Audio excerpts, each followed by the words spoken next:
Hello viewers, আপনারা কেমন আছেন? আশা করি ভালোই আছেন। তো আজ শুক্রবার আপনাদের সামনে ব্লগ নিয়ে আসলাম। মুরগির মাংস দিয়ে টিকা খেতে চেয়েছিলাম মুসাবির আম্মুর কাছে।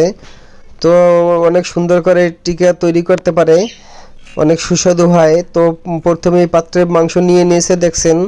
তো তারপরে ডালটাকে পানিতে 3-4 ঘন্টা ভিজিয়ে রেখে সেই ডালটাকে এটার সাথে দিয়ে দিয়েছে। তো সাথে থাকবেন বন্ধুরা, ভিডিওটি না টেনে শেষ পর্যন্ত দেখবেন প্লিজ।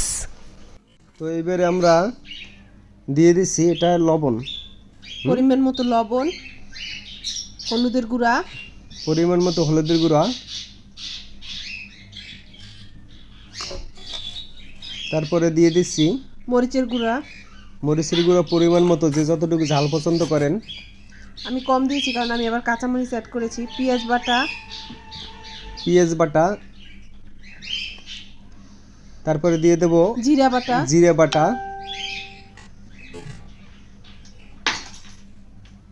আদা রসুন বাটা, আদা রসুন বাটা,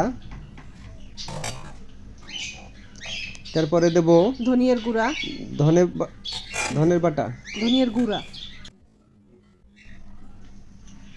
পরিমাণ মতো সয়াবিন তেল। সয়াবিন তেল। তেলটা একটু অল্পই দিবেন, বেশি তেলের দরকার নেই। তারপর ভালোভাবে মাখিয়ে নেব। এটাকে এখন আমরা আরো অ্যাড করব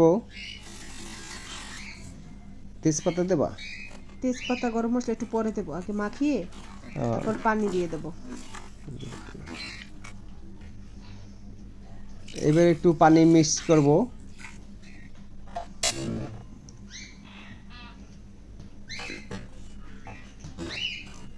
তো এখানে আপনারা দারুচিনি দিছো, দারচিনি, এলাচ, তেজপাতাও দিয়ে দেবো এক টুকরা। অল্প একটু তেজপাতা ছিঁড়ে দিয়ে দিলাম। একটা তেজপাতাকেই ছিঁড়ে 3 টুকরো করে দিয়ে দিয়েছি। তারপরে দিয়ে দিয়েছি পরিমাণ মতো কাঁচামরিচ। যে যতটুকু ঝাল পছন্দ করেন অতটুকু কাঁচামরিচ দিয়ে দিবেন। কাঁচা ঝালটা ফ্লেভারটা অনেকটাই বাড়ে। তারপরে তো এটা সম্পূর্ণ বুকের মাংস দিয়ে মুরগির তৈরি করবেন অবশ্যই, না হয় কিন্তু হবে না, এটা আর্জিত মাংস প্রয়োজন। এবার চুলায় বসিয়ে জালটা একটু বাড়িয়ে দেব। একটু ভিজে ভিজে অবস্থায় নামিয়ে নেব, যাতে আমরা তো ব্লেন্ডারে ব্লেন্ড করবো, যাতে ব্লেন্ড করতে সুবিধা হয়। পাটায় বেটে নিলে একটু শুকনো শুকনো রাখতে পারেন। তো আমি ব্লেন্ডারে ব্লেন্ড করবো দেখে একটু ভিজে ভিজে রাখলাম। তো এই অবস্থায় আমরা চুলাটাকে বন্ধ করে দেব। এবার চুলা থেকে নামিয়ে ব্লেন্ডার করে নিচ্ছি আমরা।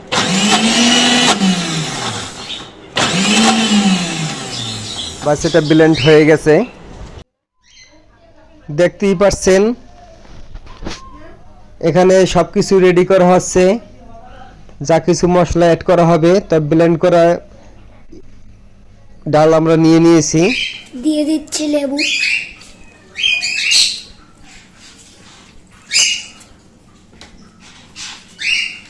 কাঁচামরিচ, শুকনো মরিচ, কাঁচামরিচ আর পেঁয়াজ ভাজা আর শুকনো মরিচ, আর এটা হচ্ছে আমার স্পেশাল টিক্কা মশলা। 2 চামচ দিবেন, 2 টেবিল। তারপর ডিম,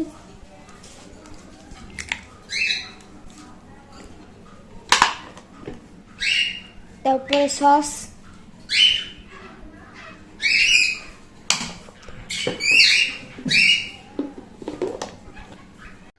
এরপরে দিয়ে দেব আদা বাটা। এখন ভালোভাবে মিক্স করে নেবেন।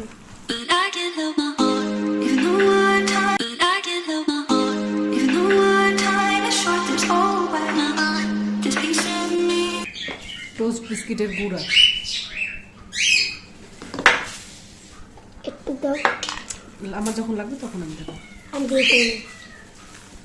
এখন খেলে আবারও ভালো করে এটাকে মাখিয়ে নিন।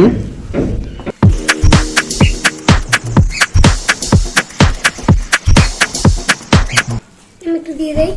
না, বুঝে নিই, লাগলে দেবো, না লাগলে দেবো না।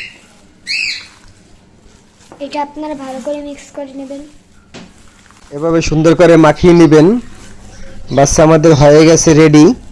তো আমরা এটাকে এখন তেলে ভাজবো। কড়াইতে তেল দিয়ে এবার জালটা একটু বাড়িয়ে দেব। এবার গরম তেলের ভিতরে ছেড়ে দিয়েছি। তো এটা হাতে একটু চ্যাপটা করে গরম তেলে বড়া যেভাবে ভাজতে হয় সেভাবে উল্টিয়ে ভাজবেন। চুলার জালটা একটু কমিয়ে রাখবেন যাতে পুড়ে না যায়। উপরে একটু তেলগুলো দিয়ে দিবেন, এতে সুন্দর করে ভাজা হয়ে যাবে। তো গাইস, আমাদের টিক্কা রেডি হয়ে গেছে। কালারটা অনেক সুন্দর চলে আসছে, ডিপ মেরুন কালার হয়ে গেছে। এভাবেই কালারটা আসবে। তো আপনাদের যদি ভিডিওটি ভালো লাগে অবশ্যই চ্যানেলটাকে সাবস্ক্রাইব করে পাশে থাকা বেল আইকনটি বাজিয়ে রাখবেন, তাতে আমাদের ভিডিওটা আপনার সাথে সাথে পৌঁছে যাবে। তো বন্ধুরা, চ্যানেলটাকে প্লিজ সাবস্ক্রাইব করে দিবেন, লাইক কমেন্ট শেয়ার করে দিবেন। আজকে আর ভিডিও বাড়াবো না, আজকে এ পর্যন্তই। আল্লাহ হাফেজ।